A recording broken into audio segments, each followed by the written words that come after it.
Gender-based violence is one of the many social challenges the world is faced with. What could be the cause to this challenge? Has it increased with modernization? Is there a way of preventing it? Join me in this video as I answer these questions. Hey peeps! Welcome back to my channel. And to those who are new, I am Amma. And in this channel, I engage in conversations for unity and change, particularly on social issues that affect us on a daily basis. I do this by introducing the topic of the day, where thought-provoking conversations around the topic are held, and outlining a possible way forward to the issue. And of course, I cannot do this on my own, hence you guys come in as my peeps. So I would highly appreciate it if you can please subscribe to this channel and comment as I post videos, so that we can shake this up together, all for unity and change. And talking about peeps, I have 2 oral interviews that I conducted with 2 of my peeps, and I would like to share with you guys in here. So let's jump straight into the topic of the day.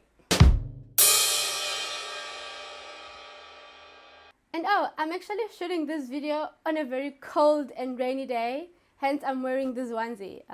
Yeah. Anyway, back to the topic of the day. So the topic of the day today is gender-based violence, causes and prevention.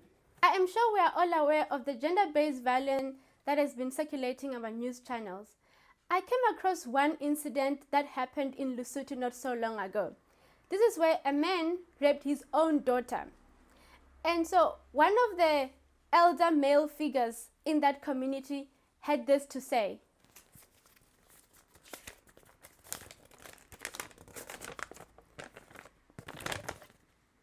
But we are also oppressed by women or mothers. They leave us to mind children while they go and earn a living. They leave us with children who are dangerous, children who are ripe. Now, this raises a lot of questions. Hence, I decided to interview 2 of my peeps. This is how the interview went.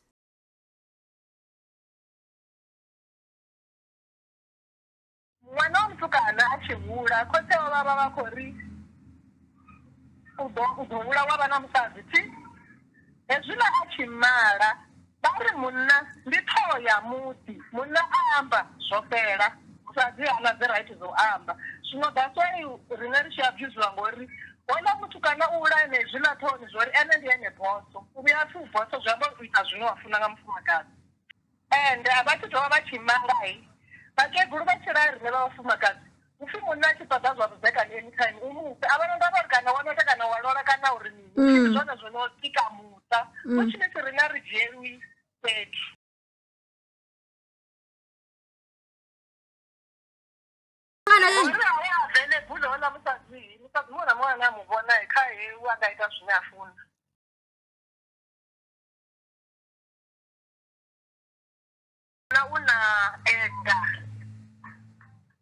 Una enga enga ikobva muzvinhu wawe uri mufadzi wawo usokomukirisa sachepisi atozviyango raro tizino vasati vana manda and ufibana the right zvino mukadzi wawo usokomusana wanafuna ende amudhiyai udofariwa zvino ezvinatsu zvinoitana enga ngazura aviolent katozviyango raro uba violent kuri handikuri hela enga izviseregai kana dzaswara kuribulaya uri kandinasoka kulaya vachuru vasedze ngori vakoritsvenya ndiri ugare rwinekutsvenya bone zvino madzibasa.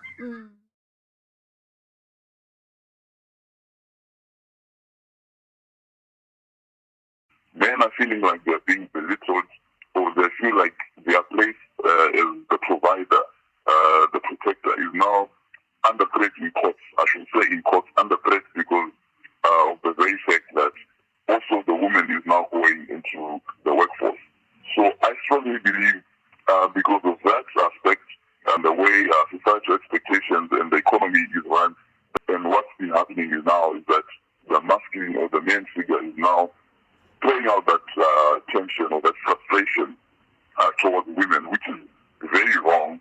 I should emphasize this, but I feel like it's been coming. It's been as a result of the way things have changed from the Industrial Revolution to the Fourth Industrial Revolution, which has completely changed the way men and women relate in terms of staying together in the house and stuff like that. Because nowadays you find that the woman now go to work and the men can actually stay at home, which is totally opposite. So that's one of the causes in my view, that is called gender-based violence to increase. So you might have heard for yourself that with modernization, women are becoming empowered. And so this changes the way women and men relate. In my previous video, I gave a detailed outline where I categorized the way different people react after realizing that they're missing a certain resource. And so in this video, I would like to categorize the men who are killing, raping, and abusing our women under group 2. Now, with more women becoming unavailable from their homes because they have to go to work, also with having the power to report any abuse that they might have witnessed from men, having the power to shout back to their husbands or to their partners or to the male figures because they want to defend themselves. This puts men in a different position. So this position is something new to men. It's a whole different setup because it makes them miss things that they used to have access to in the past. Given that you find group 2 men having to forcefully, even if it means breaking the law, get that resource that they realize that they're missing. In this case, when a man realizes that his wife is constantly not at home, his wife is not there whenever he wants his needs, she's not there, then what he will do is, as a group 2 man, just to find that missing resource, is to even break a law. Hence you find he will even sleep with his own daughter just to fill that gap. Now, another example here to show that this new world that we are living in, it's a total different setting for men because now men are so empowered, is when you find a man in his house and he would shout to his wife, but then the wife would shout back. Because remember nowadays, women have the power. They are empowered. So once this man realizes that she's shouting back at him, remember, to him is something totally different. It's something new to him. He'll get frustrated. And then that's why then he would end up beating her up. At some point, he could even beat her up to death. And so what could also be the reason why he would even beat her up to death? It's probably also the frustration that she's going to report him to the police. Because remember, now she's empowered. So she even has the power to go and report him to the police. So just that thought on its own, that she's gonna report him to the police, he can even go then to a point of killing her.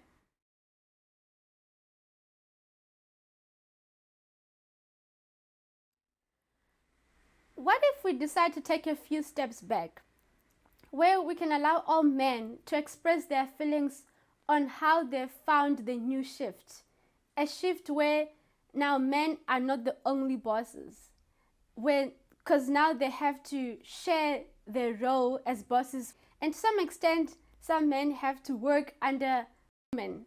What if as a society we decide to educate all men on how to live in a world dominated by independent women?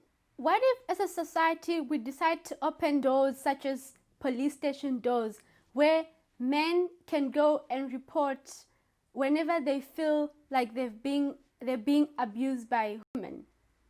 Won't these ways contribute towards reducing the levels of gender-based violence? Because this way, men will have a platform where they can express their feelings, where they can feel like the world is listening to them, because now they're trying to get used to the new world. It's getting hot in here, it's starting to get really hot. I mean, some men that I know, they're even scared to go and report any abuse by their women. They're scared because they know that when they arrive there, they're gonna get laughed at. They're going to get laughed at just for reporting that their wives are abusing them. And not only that, but society seems not to allow men to express their feelings. Society seems to look down on men if a man can show that he is vulnerable. I came across this kid. He was crying on the street, and this is what the mom had to say to him. Stop crying. You're a man. How's everybody gonna look at you when you're crying? A man is not supposed to cry.